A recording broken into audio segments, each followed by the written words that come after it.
transfer sa Lyceum, wala siya sa plano. Okay.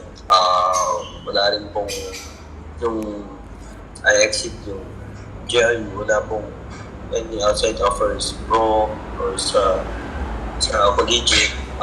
It's just walking routes lang po for some other schools trying to get some opportunities. First, nag-route ako sa FEU kay Coach Denok Miranda, and then so sa UE, kay Coach Jack. And ito, luckily, pagpunta ko sa LPU din, they welcome me with open arms, lalo sila Coach Gilbert, yung coaches ng LPU, and yung mga teammates ko dito, sila Simon Benafel, sila Braco, sila Barba,